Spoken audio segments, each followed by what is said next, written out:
Hey everyone, welcome back to the Life and Language podcast channel. I'm Ben. I have to say, I've been feeling really energized this week. I went back to learning guitar after about 2 years of giving up on it. And honestly, I used to think that way all the time. But what if the way you think about your own abilities is actually the thing holding you back? That's what today's episode is all about. But first, a quiz question. Here it is. The idea of a growth mindset was developed and made famous by a psychologist. Now, which university was that psychologist working at when she published her landmark research?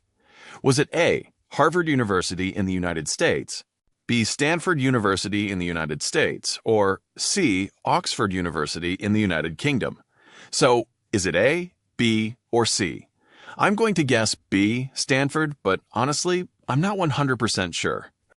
Hold that thought, because we'll come back to the answer a little later on. Okay, so let's get into it. The central idea we're exploring today is the difference between two types of mindset. Now, the word mindset simply means the set of beliefs and attitudes that shape how you see yourself and the world around you. Think of it as the mental lens you use to look at everything. And according to decades of research in psychology, most people lean toward one of two basic mindsets when it comes to their own abilities. The first is what researchers call a fixed mindset. The word fixed here means unchanged, set in place, not able to move. If you have a fixed mindset, you believe that your intelligence and talents are basically set from birth. You either have a natural gift for something or you don't. When people with this mindset face a difficult challenge, they often avoid it, because failing would seem to prove that they simply aren't capable. They might think, I'm not a maths person, or I've never been good with languages, and leave it at that. This second type is a growth mindset. Here, the belief is completely different. You believe that your abilities can be developed through effort, learning, and persistence. Persistence is a lovely word to know. It means continuing to try even when things are hard or slow, not giving up easily. Someone with a growth mindset sees a difficult problem not as a threat, but as an opportunity to improve. They understand that struggling with something is actually part of the learning process, not a sign that they've failed. There's one more word I want to highlight here before we move on, and that's resilience. Resilience means the ability to recover from setbacks, to bounce back when things go wrong. People with a growth mindset tend to show a lot more resilience, because they don't interpret a mistake as a permanent verdict on who they are. They see it as feedback. Now, I asked a few people what they think about this idea of fixed versus growth thinking. Here's what they told me. The first person said, honestly, I used to be very fixed in my thinking. I failed my driving test twice, and I convinced myself I was just a bad driver. I was ready to quit, but my instructor told me that almost everyone struggles at first. It's completely normal. And that's completely natural. The science, though, does strongly support the idea that mindset makes a real, measurable difference. Let's go a little deeper. One thing that's really interesting is how mindsets are formed in the first place.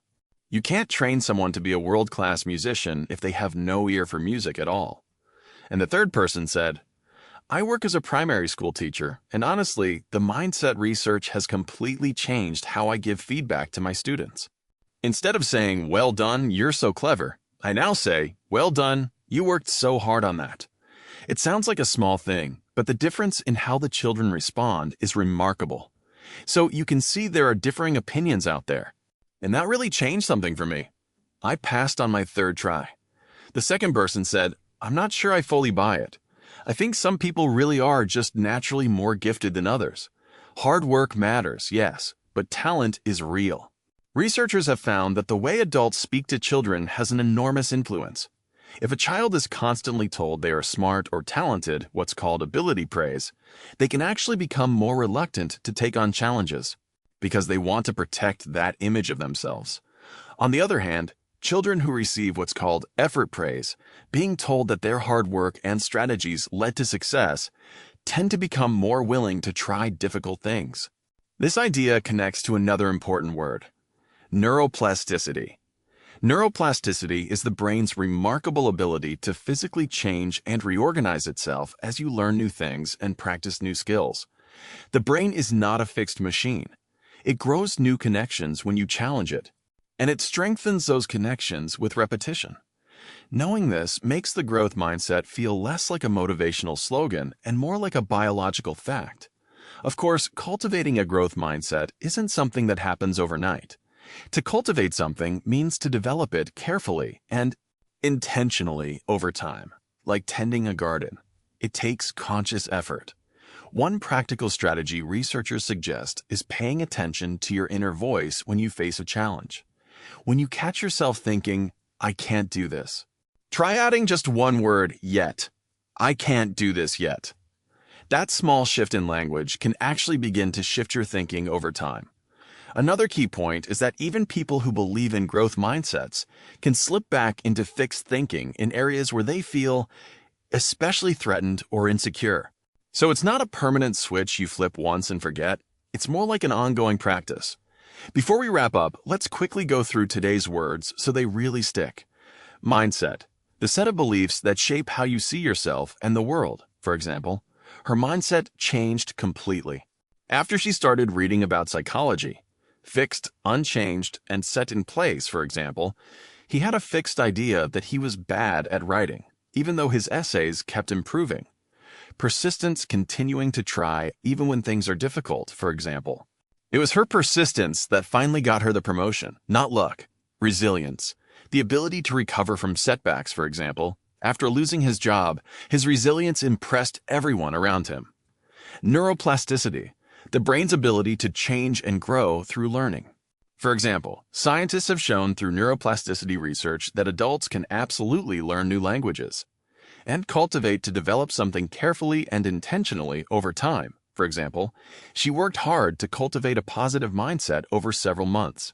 Okay, quiz answer time. The psychologist who developed and popularized the concept of growth mindset is Carol Dweck, and she was working at, drumroll, Stanford University. So my guess of B was right. I have to say, I got lucky there. I genuinely wasn't certain. But the real takeaway today is this. Your brain is not fixed. Your abilities are not set in stone. And the single most powerful thing you can change about your learning journey might just be the way you think about your own potential. Thanks so much for watching today's episode. Comment practice, and I'll reply with today's phrase. Take care, keep learning, and I'll see you in the next one. Bye.